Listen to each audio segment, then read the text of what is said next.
Working full-time in a sculpture studio is a blessing and a challenge. I have always wanted to be able to do art full-time, and so I feel really lucky to be able to make my living at this. But it is an ongoing challenge to keep up with the different places to create work, to sell work, to follow up with customers. I'm self-employed. I'm a business of one and do all the marketing and the emailing and the list keeping and gallery contacts and applying to shows or for public art projects. All those things take a tremendous amount of time, and like many professional artists, probably only half of my work time is actually creating the art. The other half of the time is with administrative tasks and preparing taxes and saving receipts and all those things that any small business owner is quite familiar with. So that's a real part of art making that people don't think about when they think about making art professionally and full time.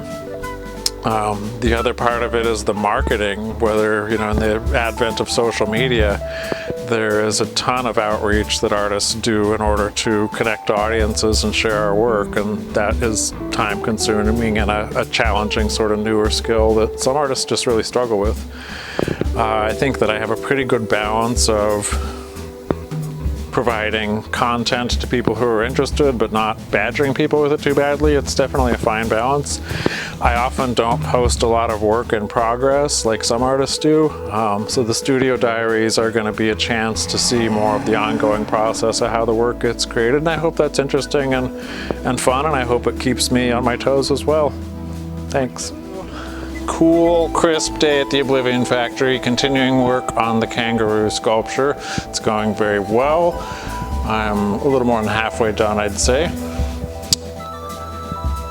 Got the body and legs and the tail most of the way done. So now it's a matter of moving into the front feet, front arms, and the kind of the kangaroo's hands. I don't know, are they called hands? Whatever the front paws are. And then the head and the neck. And the head, of course, will be one of the most important parts to really get the anatomy just so, get the eyes right so that it's recognizably a kangaroo. I was pretty happy with the feet. Got some good kangaroo claws. Kangaroos have enormous claws on those front feet.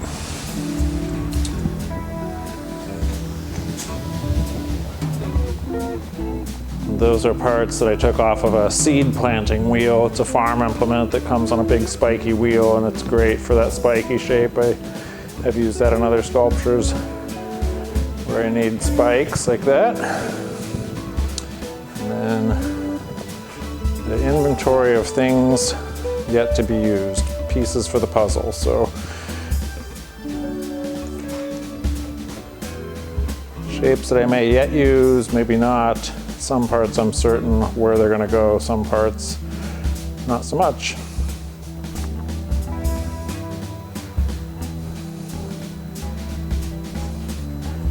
That's where things have progressed to. It's been 2 weeks since we lost Lucy's sister. She's doing all right. She seems to be adjusting okay.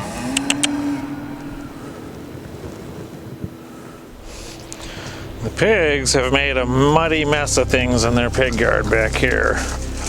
Yep, it's gonna be time to get another load of rocks to help tamp down the mud, but they're having a good old time looking for seeds and rooting around in the river rocks. Hi, pigs. All right, back to work, you guys. Now I'm using a machine called a ring roller to bend the tube steel into reliable curve shapes. This is a simple tool that I use a lot that bends the metal by using a car jack to raise two rollers up into one roller that's holding still and smash the steel, and then you roll it with that hand crank and push it through. Great tool. Love using this thing, and it's very helpful. And now back to work on the Kangaroo. It's time to start doing the front arms and get the front part of the body done. At this point, with so much of the middle section done and the legs and part of the tail, it looks really out of proportion and sort of wonky, and that's just an imbalance that is created when you finish one part way ahead of another part. So I just have to trust the process and keep moving forward. And if at the end things are out of proportion in some way, it's easy to adjust by cutting or adding steel. So moving on with the arms. And the large red thing with the sections is a fume sucker. So it's a tool that is really important to use in welding chrome in particular to protect yourself from the toxic fumes that can be created in welding chrome. So cutting steel to shapes, welding them onto the Kangaroo, and using the fume sucker to keep myself safe and healthy.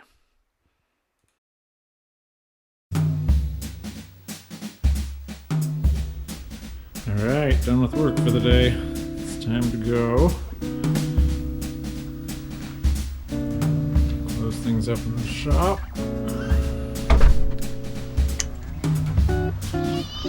Take care of Lucy. Yeah, are you ready for your crunchies?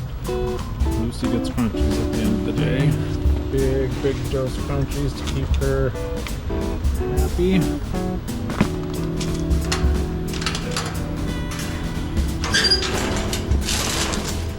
Lucy has a heated bed lamp back here. Electric heater, barn cat bed that she loves.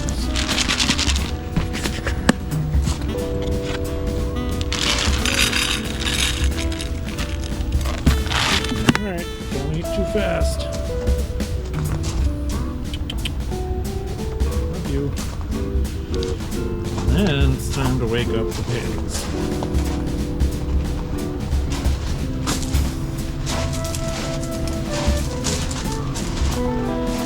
Piggies! Pigs. The pigs bury themselves when they go to bed. They go to bed about dark. Pigs, it's time to get up. Come on, let's go. Come on, time to get up. Let's go. I know. Never too happy about getting out of your warm bed. It's time to go home. Let's go. Let's go, pigs.